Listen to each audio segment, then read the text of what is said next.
तो चलिए आज एक कहानी सुनते हैं, चार दोस्तों की, जिनकी जिंदगी एक छोटी सी घटना से हमेशा के लिए बदल गई।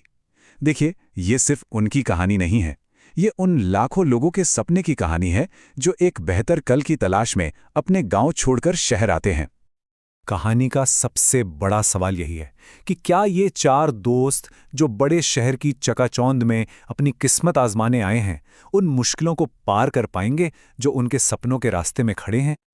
ये कहानी है मोहन, राकेश, राजीव और रितेश की। औरों की तरह वो भी अपनी जिंदगी में कुछ बड़ा करना चाहते थे, कुछ बनना चाहते थे। और आजकल की दुनिया में इसका मतलब एक ही चीज थी, पैसा कमाना।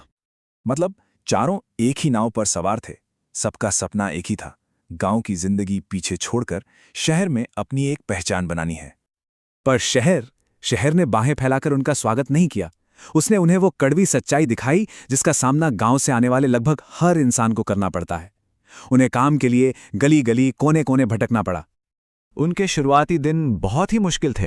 सोचिए कितनी उम्मीदें लेकर आए थे और हालत ये हो गई कि रात में सोने के लिए सर पर छत तक नहीं थी। पेट भरने के लिए गुरुद्वारे के लंगर का सहारा लेना पड़ता था। ऐसे मुश्किल वक्त में मोहन ही वो था जो चट्टान की तरह खड़ा रहा। उसी की हिम्मत ने बाकी दोस्तों को टूटने से बचाया और शहर की इन शुरुआती मुश्किलों से लड़ने की ताकत दी। और यहीं से धीरे धीरे इसे चीजें पटरी पर आनी शुरू होती हैं। एक एक करके दोस्तों ने मुश्किल काम पकड़े और अपनी जिंदगी को बनाने में जुट गए। तो देखिए, मोहन को एक गैराज में मैकेनिक का काम मिला। सुबह 8 से रात 10 बजे तक की मेहनत, ऊपर से मालिक की डांट फटकार।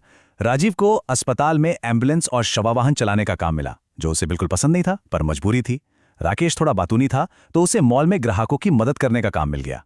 और बेचारा रितेश, उसे अभी भी काम नहीं मिला था, तो वो घर संभालने का काम करता था। ये बात बहुत गहरी है। मोहन के लिए हर गाड़ी जिसे वो ठीक करता था वो सिर्फ एक मशीन नहीं थी, वो असल में अपनी बिखरी हुई जिंदगी और टूटे हुए सपनों को जोड़ने की एक कोशिश थी। हर दिन उसका काम उसकी उम्मीदों को दोबारा जिंदा कर रहा था। और ये उनके लिए बहुत बड़ी जीत थी।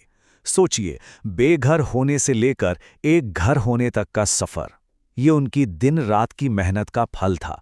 सर पर एक छत होना उनके लिए किसी सपने के सच होने जैसा था। और अब कहानी एक ऐसे मोड़ पर आती है जहां सब कुछ बदल जाता है। एक ऐसी सिचुएशन बनती है जो मोहन के हुनर और उसके दिल दोनों का इम्तिहान लेती है, वो भी बहुत बड़े प्रेशर में। जरा उस होटल मालिक की हालत सोचिए। एक बेहद जरूरी मीटिंग के लिए जा रहा है और रास्ते में गाड़ी बंद पड़ गई। उसके लिए तो एक एक मिनट कीमती था। ऐसा लग रहा था मानो उसका पूरा भविष्य दांव पर लगा हो। सिर्फ 10 मिनट। इतने सालों में मोहन अपने काम में इतना माहिर हो चुका था कि उसने उस बड़ी और मुश्किल गाड़ी की प्रॉब्लम को सिर्फ 10 मिनट में ठीक कर दिया। ये उसकी महीनों की कड़ी मेहनत का नतीजा था। मालिक तो ये देखकर हैरान रह गया। उसने फटाफट मोहन को धन्यवाद दिया और अपनी मीटिंग के लिए निकल गया। उस वक्त तो ये एक मामूली थैंक यू जैसा लगा, लेकिन असल में ये एक बहुत बड़े बदलाव की शुरुआत थी। और कहानी का सबसे खास हिस्सा अब आता है। यही है टर्निंग पॉइंट। उसी रात वो मालिक एहसान चुकाने के लिए मोहन के पास वापस आया। मोहन अपने लिए कुछ भी मांग सकता था, पैसा, बेहतर काम, कुछ भी। पर उसने अपने दोस्त रितेश के बारे में सोचा। मालिक मोहन की इस निस्वार्थता से इतना खुश हुआ कि उसने तुरंत मदद कर दी। उसने उसी वक्त कहा, ठीक है, कल सुबह उसे मेरे पते पर भेज देना, उसे काम मिल जाएगा। और बस एक नेकी के काम ने उन चारों दोस्तों के शुरुआती संघर्ष को खत्म कर दिया। एक मौके ने 4 जिंदगियों को संवार दिया। तो ये हुआ कि रितेश को उस बड़े होटल में रिसेप्शनिस्ट की एक अच्छी नौकरी मिल गई। और अब चारों दोस्त काम पर थे, सेटल्ड थे। उनका सपना अब हकीकत बन रहा था। उस पल उनकी खुशी का अंदाजा लगाना मुश्किल है, जब वो उन पुराने दिनों को याद कर रहे थे कि कैसे वो सड़कों पर सोते थे और आज इस मुकाम पर हैं। ये उनके लिए एक बहुत बड़ा पल था। आखिर में ये कहानी हमें एक बहुत सीधी लेकिन गहरी बात सिखाती है। भगवान के घर देर है, अंधेर नहीं।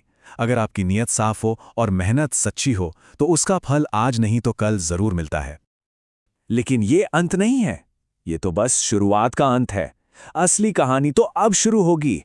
सोचने वाली बात यह है कि आगे क्या हुआ होगा। कामयाबी की इस पहली सीढ़ी के बाद उनका सफर उन्हें कहां ले जाएगा और कौन सी नई मुसीबतें उनका इंतजार कर रही होंगी। ये सोचने वाली बात है ना?